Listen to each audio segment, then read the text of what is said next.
Welcome to the Dead Pair Podcast, energized by KLMO Game Boy US, with your hosts, Jason Rambo and Sean Alley.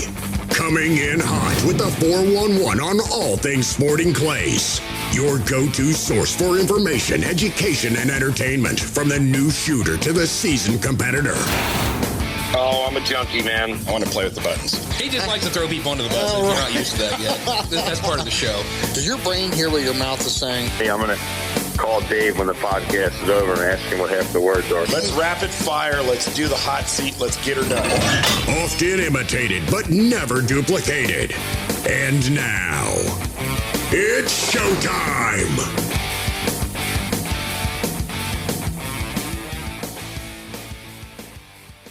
It's showtime, Sean Alley. It definitely is. We are back. Another week of exciting information. Heck yeah. How you been, Jason? Yeah, so anyway. Oh, man, I'm struggling, let me tell you. But, hey, listen, we have had a ton of emails and questions about signing up for events and what's this option and that option and everything else. Oh, and, yeah. We covered a lot of how some of that works in our Sporting Clays 101 podcast with Dustin Maroon, and I think Dustin did a good job at that too.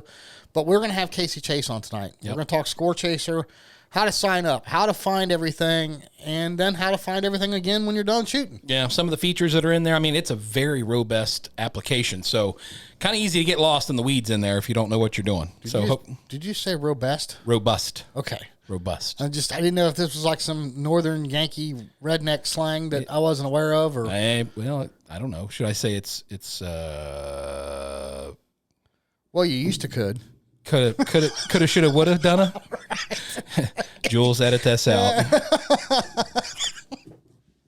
Oh man, yeah. So anyway, yeah. Let's move on to Scorechaser. Let's move on. Yeah, let's do it. We're gonna move on real quick to Casey Chase, and when we come back, we've got some really cool segments and some more information from you. So sit tight.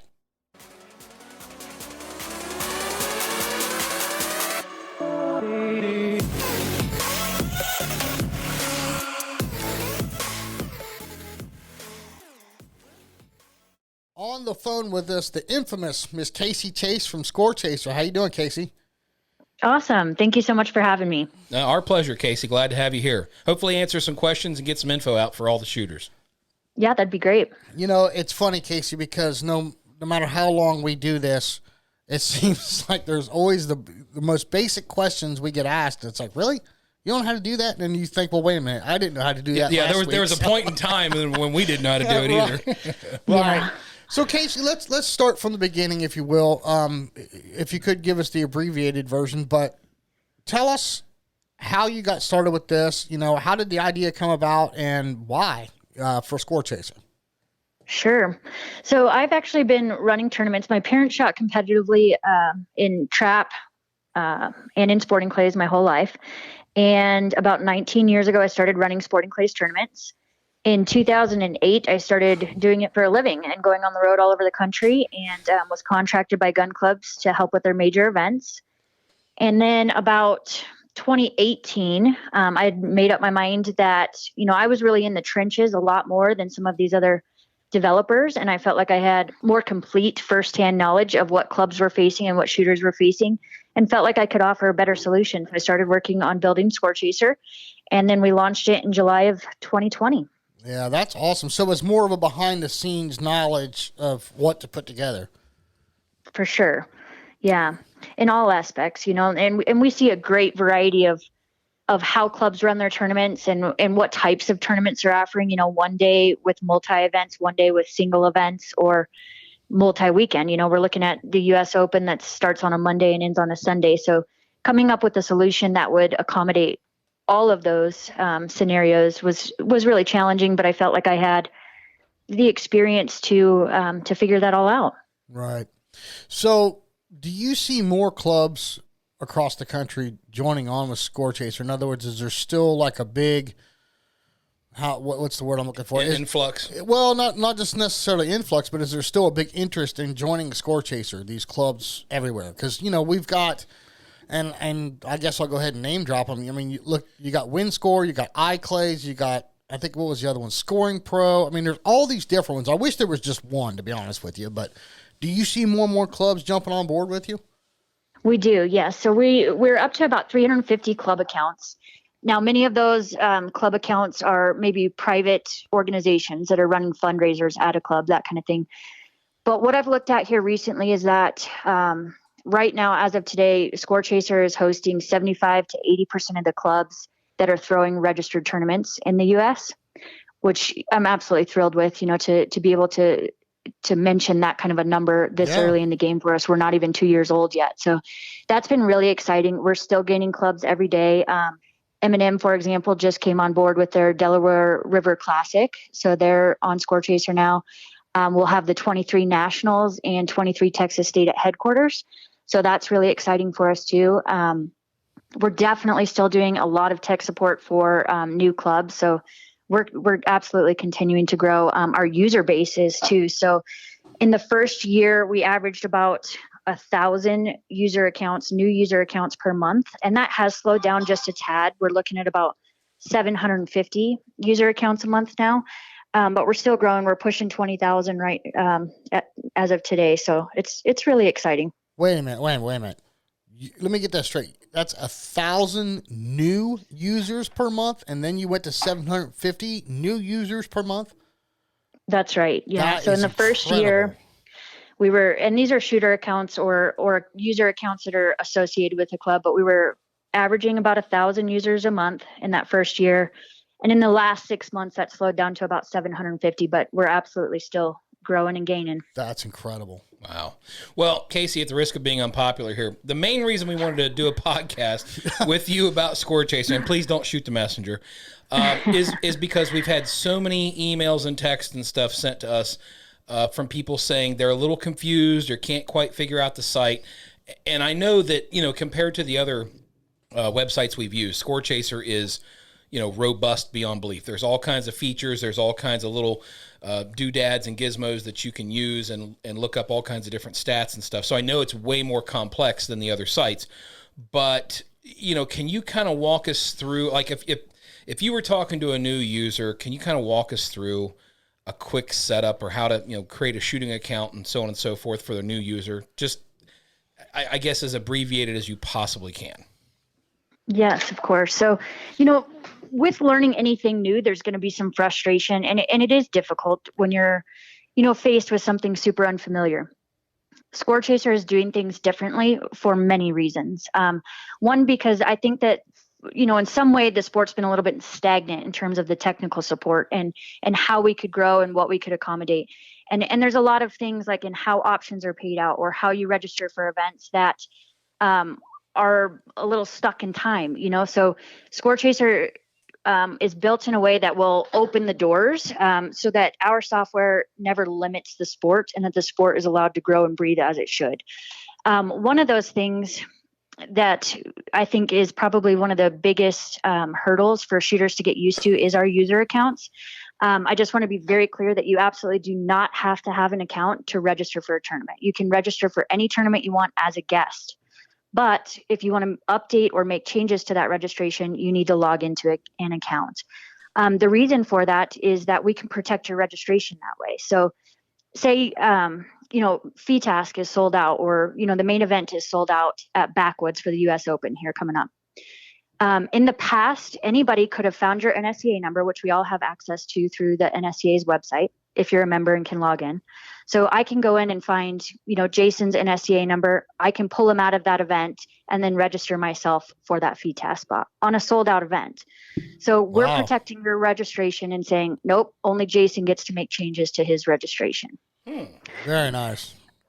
Yeah. So I think that's the biggest hurdle that people face is understanding what, why we have logins and that kind of deal. The registration process is presented in a little bit different way where you have steps that you work through this slip and each step is segmented, into a section related to that topic. We've also broken out amenities. Previously you've registered for like a golf cart or your t-shirt as if it was an event. So we just provide the clubs a little bit better tool to organize and use that data And then it obviously affects the way that a shooter registers for those types of items. Gotcha. So real quickly, can you also differentiate between, so you don't have to be a registered user to sign up for a tournament, but if you are a registered shooter, that gives you the benefits of being able to go on there, change your squatting, change your rotations, change your amenities and all that other stuff. And then you have your pro membership. Can you tell us a little bit about the benefits of having a pro membership? Yeah, so we do offer a paid, a monthly subscription to a pro user account. And with that, you gain access to our Tournament Explorer map, which presents like all of the tournaments in a geographic visual map. And it allows you additional features or additional filters, like you can filter out events based on the tournament type. So you can say, oh, I only want to look at state shoots, or I only want to look at regional tournaments.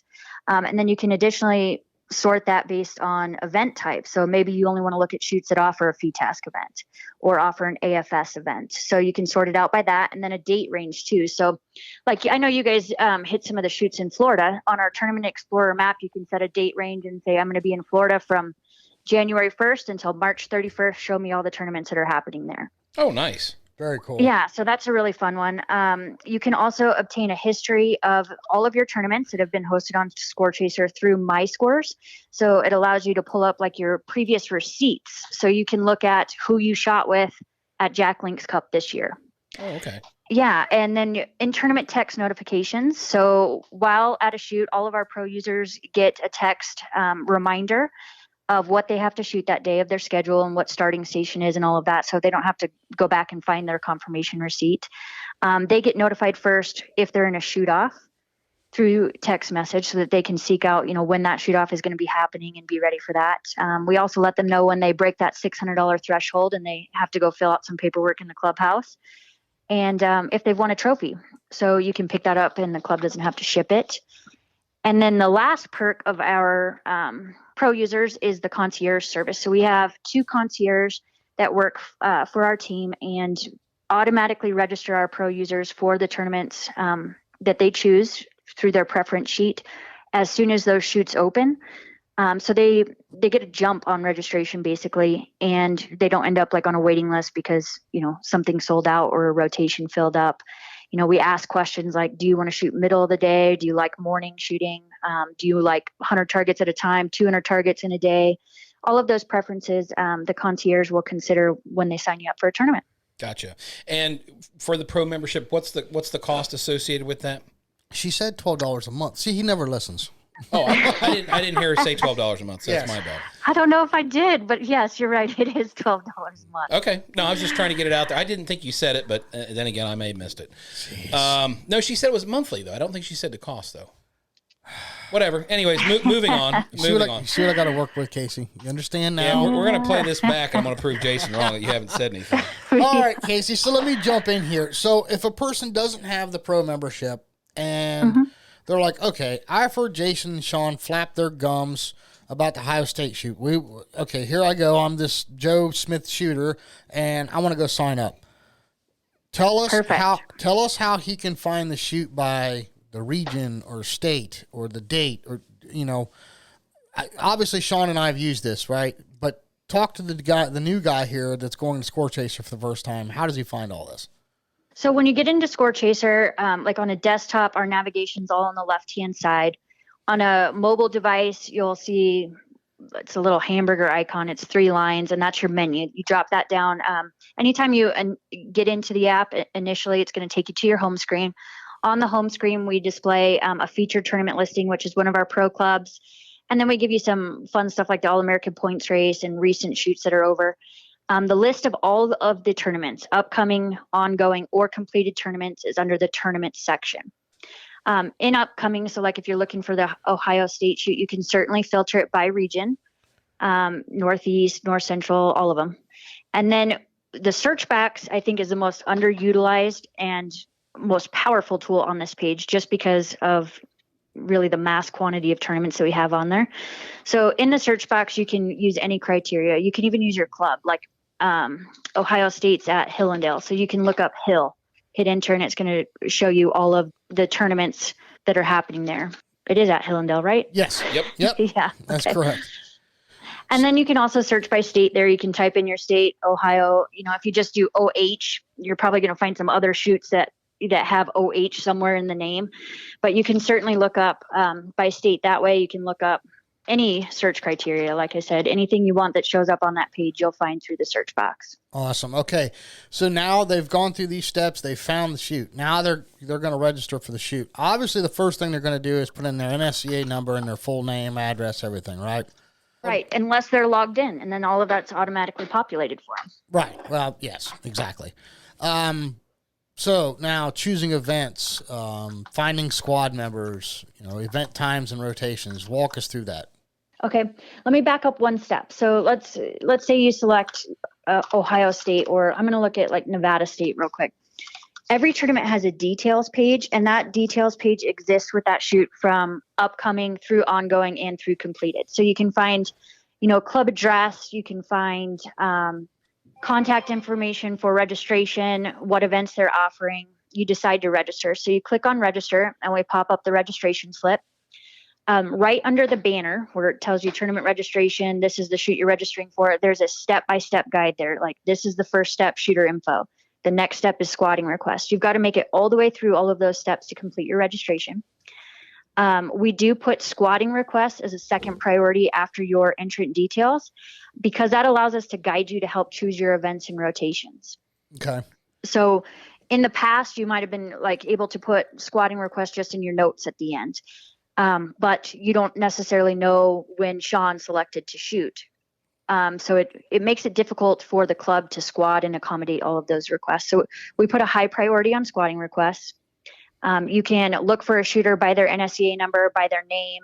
You can also invite shooters that are not NSCA members, like you can add hunter shooters, and we show you your requested squad on that screen. The next step after that, you move on to the events and options. And you basically just check the box to add it in. If you've made a squatting request, then you'll see a little icon badge with the initials of that shooter. So, Jason, you're registering and you want to shoot with Sean Alley. You add Sean Alley in your squatting request. We're going to show you all of the events that Sean registered for and what times he registered for. Gotcha. The other great thing about squatting requests is that maybe Sean hasn't registered yet, but you want to shoot with him. Scorechaser is going to automatically send him an invitation to register email, and it's going to say, hey, Jason just signed up for Ohio State and he wants to shoot with you. Here's a link to get registered. So we're really helping clubs drive traffic to their shoots by offering that in an early stage of the registration process too. Yeah, and I really, really, really love that feature, especially because we get invited to shoot with different people at different times, and it's really nice to be able to sit there and look at the shoots. And I love how they have the little color bars and the time slots, and it's like, oh no, I can't shoot at 10 o'clock because they're registered at 1 o'clock and blah blah blah. So I mean, it's very, very helpful to try to sort out your day and get everything figured and scheduled. So love that. Yeah, thank you. And conversely, we don't lock you into saying you click on the link that says, hey, Jason wants to shoot with you. Sean, you go to register and you're like, I don't know if I really want to shoot with Jason. You can make your own squatting request. It's usually the other way around, Casey. But, we don't lock you into that either. But yeah, so the next step then, like I said, is events and options. You just click away on what events you want. We help guide you to choose common rotations and events with your requested squad mates, and then you can add your options from there. And then the next step in the registration process is the amenities. So clubs have been using this for all sorts of things. If they're going to give you a t-shirt when you sign up, sometimes they'll collect a t-shirt size. Some clubs are even pre-selling ammo through the amenities section. Golf carts, RV spaces, any of that good stuff will be in amenities. And then we also offer a box to add any special notes, and those notes could range all over the place. My camper's 40 foot long. Do you have room for me? Please squad me with master and AA class shooters. It could be any sort of note you want to leave for the person handling the registration or the squatting. Gotcha. And then the last section of that is payment. So you just plug in your payment information. Some clubs will allow you to pay in full online. Others will not and just require a deposit. And some clubs will let you register with no payment. It just depends on what they want to do and how they set up their shoot. We do have a feature here, which I think is really neat. You can register another shooter. So you can add on, Jason goes on to register and he registers for Sean too. And then you check out with one payment one transaction at the end for both of you. Okay, no, that's not going to happen. Yeah, I like that. No, I like that whole idea. Okay, you know what? That was the best idea I've heard the whole day. We can make this work. All I need is that ProSign Studio credit card. And I can sign us up for everything, brother. Let me tell you. Casey, speaking of that, will you, has there been a thought, or will you ever be accepting PayPal? No. So PayPal is really it was a mission of mine to avoid at all costs, because PayPal has some very anti-gun policies, very serious anti-gun policies. And I've actually had a couple of gun clubs over the years that have been locked out of their accounts. And one very recently that was using it, not even through WinScore, just using PayPal, and PayPal decided they were selling guns or something, which they were not doing, and locked and froze all of their money in their accounts. Oh, so, you gotta be kidding me. Yeah, it's really scary, honestly, that our industry has been pouring so many transactions through a company that is, honestly dangerous for our industry to deal with. So no, we will not do PayPal, but we do all of our credit card processing in-house, and we have an awesome gal that does all of our accounting and transfers that money to each of the clubs. And as soon as we process it, that money is the clubs to refund or, do whatever they need to do. Well, that's very interesting about PayPal, and I'm glad you brought that up. I need to start canceling that account. So, Sean, what were you going to ask? I'm sorry. No, I was just going to say, as far as the squatting goes, I want to go back to that. So let's say somebody wants to squad with you, or they join your squad, and you really don't want to shoot with that person. What are your options there? You stole my question, Sean. No. This has nothing to do with you, Jason. This has nothing to do with you. Yeah. Can you feel the love in this room, Casey? Can you just Right. Lot of love. There's love there. So if you really don't want to shoot with somebody, you just make sure you don't include them in your own squatting request when you register. Okay. That also could be a note that you leave, like, please don't squad me with Jason Rambo. You can add those notes to your registration when you're checking out. Gotcha. And again, I'm not trying to stir the pot, but I'm sure there are people out there that maybe there's somebody that, they know they like or whatever, but for some reason maybe they're disruptive to shoot with. Or let's think about this. We're thinking of this from the mere mortal standard, right? But right. What if you're Corey Cruz or Chad Roberts? I'm sure there's a whole list of people that would love to squad. Oh yeah, there's a big line. You know what I mean? Line, I'm sure, to get in. And that has to be controlled somehow. So It's good that Casey has a way to do that up front. So. Yes. Yeah, and there, a lot of the big dogs, I'm going to call them, they have their own squads and squatting requests put together right off the bat. When they register, they know who they want to shoot with. Maybe it's students, maybe it's fellow competitors. They have their own squatting requests. So we definitely look at, as far as my team goes, we don't handle squatting on every tournament. We offer service contracts to handle squatting for the big tournaments, but most of the clubs will absolutely make every opportunity or do everything they can to accommodate those requests. And you really just have to look at all sides of that request, click on Chad and see what he wants, and click on the next guy and you see if their times jive. It's just a matter of letting all the puzzle pieces fall where they may. Right. Gotcha. Well, all right. So you've taken us through, how to get an account. You've taken us through how to register for your tournament. So now let's talk about wrapping up after the tournament, after the shoot. Can you take us through a little bit on, finding the results, finding your own station scores, finding any payout in case you're lucky enough to win a little bit of money, and as well as punches? Yeah. So you would, on the tournaments page, you can toggle between upcoming, ongoing, or completed. While you're at the shoot, your shoot's going to live under ongoing. And why we did that is just it gives you a short list of the tournaments that are happening right then. So you don't have to sort through the super long list of upcoming or completed. As I mentioned, the details page for every tournament exists through the whole life of the tournament. So you go back to that details. At the top of the navigation, there's a second navigation that pops up when you get into any tournament. There's summary. So we give you the tournament overview, which is where the general details are, like club address and phone number, all that stuff. Under the summaries, you also have the All-American points summary, and that's going to give you tournament-wide, a summary of who won how many points. Same thing for punches, it's tournament-wide. Same thing for payout and entrance. You can see who's registered for the tournament. You can see what class they are. You can sort by any one of the column headers just by clicking on it. So you can kind of get all those master class guys grouped up and count how many there are. Under events, you'll see a list of events under that. You can click on each event and see the results for those individual events, the options, the punches, and the All-American points for that one event, not tournament-wide. And that's also where you'll find squads and rotations. So a lot of people are looking for squads and rotations ahead of a tournament, not necessarily afterwards, unless you really like shooting with somebody and you want to remember who it was, But yeah, you basically choose the event and then you get the results right there off the details page. Cool. All right. Now that we've kind of covered the basics, is there anything new coming to Scorechaser that you'd like to share with us? So we have a lot going on right now. Actually, we're in stage 2 planning. With stage 2, which I'm hoping that we'll start production on in the next probably 2 months and maybe roll out towards the end of Q1 of next year.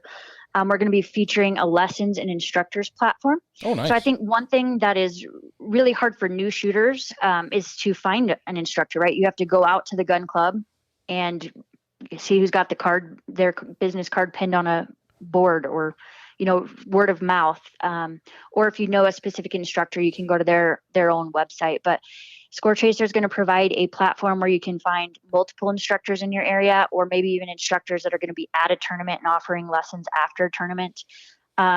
With that, we're going to provide a administration platform for instructors to kind of track all of their clients so they can offer a better service. They can remember more detailed notes about what happened at your last lesson, that kind of thing. Okay. Awesome. Yeah, we have digital scoring and leaderboards coming up. We'll get a little bit of a taste of the leaderboards at the US Open here at Backwoods because he's got some of those super squads going out all together. So we'll have live updates after they complete each station and see where everybody's kind of fallen into place. Series shoots I'm really excited about because there's a ton of leagues that happen in our sport that really are handled strictly in Excel spreadsheets at this point in time. So leagues, points races that are often hosted by state associations, and combo shoots will be rolled out in stage 2. And then we're going to also offer more statistical information for shooters. So like an analysis of your performance, lots of charts and graphs. Break factor will be a really cool, interesting topic that we're going to introduce. And I can't share all the details on that yet, but it's going to be really interesting to see how classes fall on this break factor range. So I'm really excited to see how that looks like for our classification system. An expansion of the entrance screen. So on every individual tournament, we just offer you a list of all the entrants in that tournament. We're going to expand that out so you can see individual results. You can see their schedule. So you're at a shoot and you see Bill McGuire shooting the main event. You want to know when. You don't have to go to the squatting screen to find out. You can look at his individual results in this entrance screen and see, he'll be on the blue course at 8:00, That is very cool. So we're definitely going to be introducing a lot more feature-rich improvements to the site. And I just got off a meeting this morning, a Zoom meeting that was about 4 hours long, where we hashed out some of these details and have been doing it for a couple of months. So we're deep in the heart of this planning phase. That is very cool. Casey, will we see a mobile app in the future for Scorechaser? So Scorechaser is an app. It is a web app. I don't anticipate that we're going to go into like the App Store or Google Play Store. That was something that I had considered early on. But the reason why you do that is to introduce, your app to new people. And I think that our industry is close knit enough that, especially if you're at a tournament, you're going to know what Scorechaser is. So we're going to make it a little bit easier to install shortcuts on your phones. We've actually got a work order in production that should go live by the end of the week, where if you're accessing on your phone, we'll say, here, install the app. This is how you do it. But it is an app already. It's just a matter of helping people understand how to install that directly on their home screen so it's easier access. Gotcha. Casey, here's another hypothetical. In your mind, like there's always been some grumbling about the written score sheets, at a tournament, because usually the squad carries it from station to station. And there has been, accusations and stuff of people messing with their scorecards. Do you ever see in the future some reasonable way to do that digitally to where the squads don't have any access to their score sheets? I do. And that is part of the stage 2 that we're working on. I don't know that it'll be something that every club uses, or that there's always going to be some sort of limitations in terms of service. A lot of these clubs are out in the boonies, so that's definitely something to consider. But with our digital scoring, we will allow clubs to lock out who the scorekeeper is. If there's an official trapper, like at nationals or any of these big shoots have official trappers, and only that one device can update that station. Gotcha. But we're also going to allow shooters to use our digital scoring system, like for practice rounds, and record their practice rounds so that they can track their practice history and compare it to their competition history. So it'll be pretty extensive in how we handle digital scoring. And I'm really excited to see how it turns out. But I am there's too. This a lot of sounds details there to work out. Yeah. Yeah, well, I mean, it's always been one of the boon, issues with the sport, and there's always been, a select few people that have been accused of messing with their scorecards, and whether they did or whether they didn't, that's really not my point. But I'm just saying, I guess at some destination, you have to say, okay, how do I eliminate the chance that somebody can actually do that? And to me, it's, whether you have an iPad or a tablet or something at each station, and the scorekeeper has to put the info in, and then it digitally gets uploaded to, the whole tournament. I mean, that makes the most sense to me. But then, of course, obviously, all the shooters would definitely have to agree with their score before they leave the stand, and not go back a station later and find out, oh, wait, I didn't drop a bird there, that kind of stuff. Exactly right. Yeah. So, like once they leave, they've got to press a confirmation that says, yes, I accept my score, or, something of the sort to lock it in, which, it really supports and enforces our current rules. Yeah. More diligently. Well, and and it's happened to me. It's happened to Jason. I mean, we've walked away from a station where we know what we shot, and for some reason, and again, I'm not blaming the scorekeeper, but accidents happen. People's attention gets divided, and so I know not too long ago, a few months back, I swept a station, got all 6 birds, and the scorekeeper wrote me down for 5, and I had to actually go back after I left the station and say, no, look, man, I swept a 6, and here's, my squad's telling me this. And it's not like me to argue or anything, but it's like, you got to really pay attention to what you're doing before you leave the box. So if you're doing that digitally, hopefully that makes life a lot easier for everybody involved. So looking forward to that if that ever comes to play. Yeah, Casey, and that's another thing too, we really appreciate you working with us on doing that tourney talk. Where we announced the big shoots that became available on Scorechaser. And, if there's ever a time when you get ready to launch this stuff and you want to announce it, feel free to call us. We'd be more than happy to add it to it. Yeah, definitely. For sure. Thank you. And thanks for including us in that. So speaking of that, keep your eye out for Seminole Cup and the 2023 U.S. Open. I expect both to open next week. Seminole Cup is supposed to be the 18th, and the U.S. Open will somewhere be like 17 to 20 towards the end of the week of this year's U.S. Open at Backwoods. So Coyote Springs has it in 23, and both those shoots fill up fast. Yeah, definitely. Awesome. Well, cool. Well, we'll just we'll chalk that up as a tourney talk for this episode. That's awesome. There you go, people. Very cool. Awesome. Well, Casey, any closing thoughts? Anything you want to get out there before we let you go? Well, I just want to thank you guys very much. Thanks for having us, and thanks for letting me talk about Scorechaser. We definitely are available to everybody all the time. We've got a great team that is happy to answer technical support questions. So if you guys have any questions or you receive any from your listeners, please pass them on. Okay, yeah, definitely we'll do that. We'll do. One final request, Casey. I know you have some really good explanational videos. Oh, yes. With your permission, I would like to put a link to those in the podcast description or in this episode description down at the bottom. So if anybody wants to access them, if that's all right with you, I'd like to do that. For sure. Yeah. Okay. We have a YouTube channel that is great. We have 2, what are they, playlists, I think YouTube calls them. So one for clubs and one for shooters. And absolutely, it's a great starting place. Okay, cool. We'll make sure and add those links in with the podcast description. Heck yeah. So thank you again, Casey. We appreciate you spending some time with us. I know you're a busy gal and you're down there at Backwoods getting ready for the mob scene to come in. So we'll let you go, and we'll see you here in a few days. Thank you guys so much. You have a good night. Thanks, Casey. You too. All right, everybody, sit tight. Got a great segment from Barepelt coming up right now.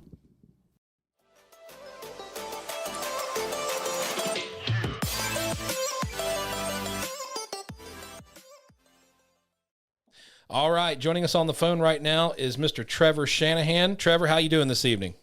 Good. How about you guys? Good, buddy. Jason's sitting here with me. Doing real good. How about that southern weather? It's got to be better than here, huh? I'm actually in Maryland. Oh, are you? Right now. So, oh, yep. Okay. I thought you were still down south. Okay. Yep. Nope. Right now, in between jobs. So up in Maryland, just doing a little side work, working in the shop, making some duck and goose calls. Heck yeah. There you go. Until I can find something else. But it is nice here. I mean, it was probably 70, 75 today. Yeah. Well, it beats all the daggone snow we had this winter, so I'm ready to move forward with better weather. Well, speaking of all that, Trevor, for those that don't know you, tell everybody a little bit about yourself. Name's Trevor Shanahan. I got into competitive sporting clays about 6 years ago. Made it to master class pretty quick, and just kind of caught the bug for it. And wanted to turn it into a job. So over the past year and a half, I was the sporting clays manager at Triple N Ranch down in St. Cloud, Florida, and then more recently the shooting sports director at OK Corral down in Okeechobee, Florida. I was a lead shooting instructor down there, NSCA level 1 instructor, and just love the game, so wanted to make a job out of it, because if you enjoy what you do, it's not really work. Yeah, right on. Exactly. Well, Trevor, we're calling you about Barepelt vests, and we met down at the Nationals last year, and I love your vest because you've got that whole Maryland theme going on with it. So let's start with the basics. What made you decide to go ahead and get a Barepelt vest? I really like the customization of it, and being from Maryland, all of us Marylanders, we love our flag. So that was the first thing that I wanted to go about doing, and I hadn't seen anybody that had one with it yet. So I just made up a basic side, the side plate design, just with the Maryland flag in it, until I could come up with a little more intricate design like I have now. But when I went ahead and did that and had some people love it, and I've seen some other Maryland inspired vests since then. So it's kind of cool to see our flag, on different people's vests, and kind of their ideas for going about it. I actually have 3 right now. I have that original black side plate one. I did a white one with the side plates, basically the same thing as my black vest but with white, and I'll wear that about 4 times a year. It'll be my Sunday vest for bigger shoots. So kind of like Tiger's red shirt on Sundays. Gotcha. We saw you wearing that down there at Jack Link's. Yep, that was the first time I'd worn it, and I have not worn it since then yet. That is a cool looking vest. I'd be afraid I get the damn thing filthy is the problem with all that white on there. Yeah. I tell you what, it washed up really nice. So I washed it up, after shooting it, and just washed it with some regular old OxyClean by itself, and it cleaned up really nice, the little bit of dirt that I did get on it. Yeah. Gotcha. So what's one of your favorite features of the vest now that you've had a couple of them and you've been using them? Honestly, just I went into it, for the customization, but the fit and the feel and the craftsmanship that actually goes into it has made me, want to order more. And, I have 3 now. I'm working on a couple more designs, but just the feel of having almost not having a vest on, but it doesn't bunch up like if you were to just shoot in a t-shirt, and it gives you a consistent mount, where shooting in different material shirts, necessarily wouldn't give you. But the breathability of even the competition, which is what I actually prefer, because I like a little bit more of that traditional structured feel. But the wicking and breathability even of that is far superior to anything that I had worn before, in cloth and mesh vests. And then the competition light for places like Texas and Florida, where it just gets almost unbearably hot, to shoot in a vest in the summer. You can still shoot in that vest, still have the same fit and feel and performance, and it doesn't even feel like you're wearing anything.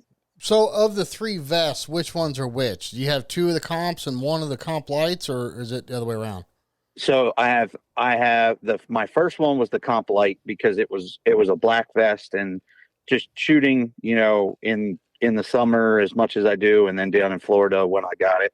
That was, I for sure wanted to get that black one in the comp light, but the white one is a competition. And then also, the one that I wear primarily now, is a competition as well. Gotcha. So, we ask everybody this, and sometimes it can be a little bit of a difficult answer because there's so many good answers, but, there's been a lot of talk about these vests, and if you were talking to someone that's kind of on the fence about it, what would you say to them? I would say, try to get to one of these big shoots and put on some of the test vests. That the thing with Eric and Heather is, they're two of the nicest people, best, most genuine people I've ever met in in any industry. And they're there, at these shoots to help you out and feel the difference and, really feel, why these vests are blowing up over the last year or so.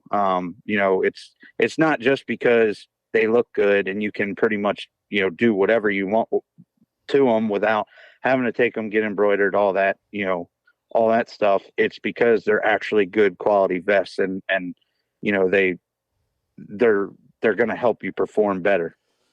Yeah, they kind of move with you instead of against you. Yep. Well, it definitely sounds like you're happy with it, Trevor. So I guess I'm going to ask you the big question that everybody asks at the end of the Barepelt segment. If you remember what their call sign is or what their motto is, it's not just your vest. It's your new uniform. There you go. Awesome. Awesome. Well, Trevor, thanks for spending a little bit of time with us, man. We're going to catch up with you soon. I'd like to get you back on for a little bit more details on things because you've got some pretty interesting outlooks on things. So we'll be catching up to you here soon. But in the meantime, like I said, thank you for coming on and talking about Barepelt with us. Yeah, no problem. Thanks for all you guys do with this podcast. Love it. Love listening to it. It's doing a lot for our sport. So you guys have a good night and look forward to talking to you soon. We appreciate that. All right. See you, Trevor. Take care. Thanks, Trevor. Yep. Bye. All right. Bye-bye. All right, Jason, Scorechaser. I mean, that's the new kid on the block. And the way Casey's going, I think she's doing very well. As many people that have signed up and clubs. I'm excited. Well, first of all, the number blew my mind. I had no idea. The numbers of clubs and the numbers of people, the numbers of new shooters to come to Scorechaser every month is like, wow, really? Yeah. But then also what she's coming out with is exciting. Well, yeah, I mean, first of all, we've got all the sporting clay tournaments and the FETASC and all that stuff on there already. Now she's going to go into clubs as well and their leagues and stuff like that. Right. I mean, that's going to be huge. Well, see, and I'm working on something with OSCA to try to start a Buckeye series. That'd be nice. And, how cool would that be that we can now incorporate Scorechaser? Yeah, have a points race and have it right there online to look at. Yeah, exactly. That'd be neat. Absolutely. That'd be definitely neat. What'd you think of that Barepelt segment?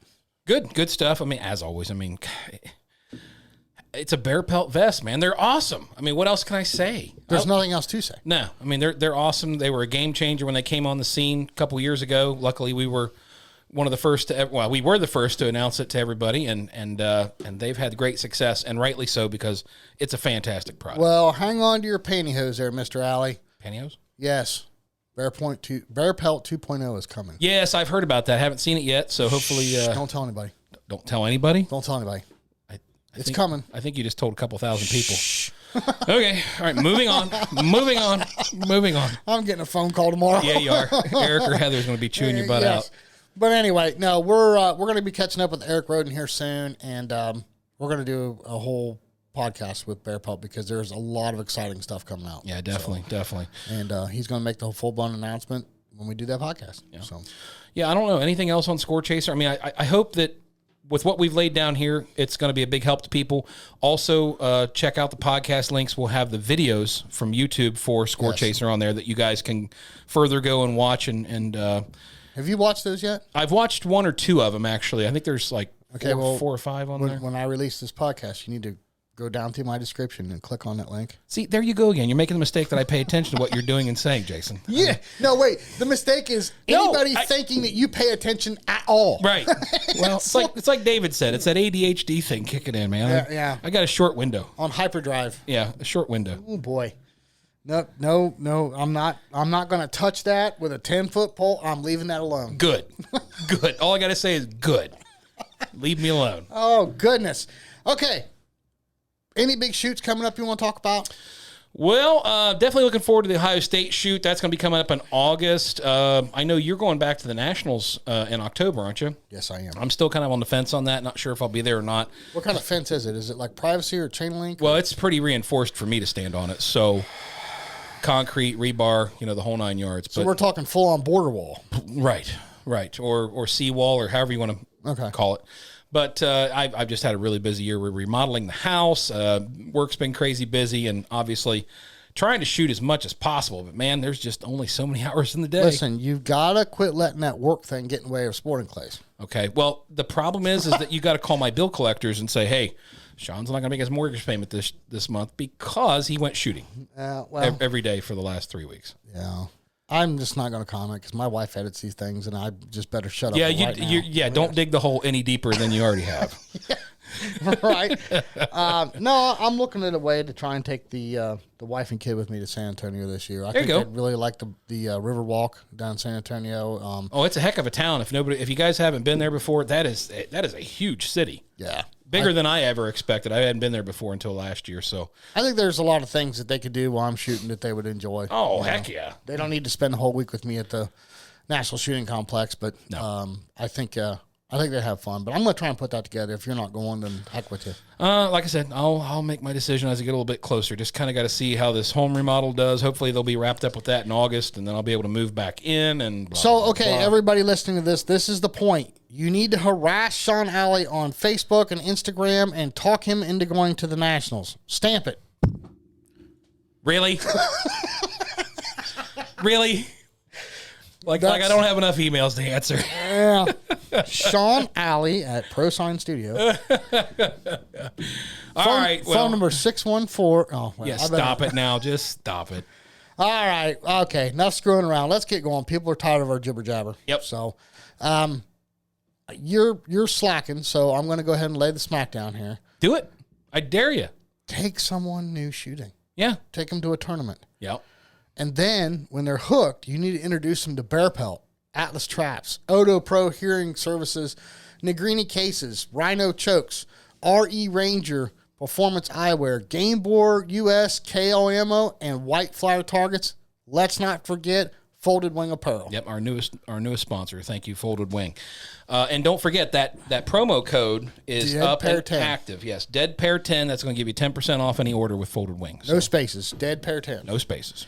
And Sean Alley, until next week. We will look forward to seeing you all back here on the Dead Pair Podcast.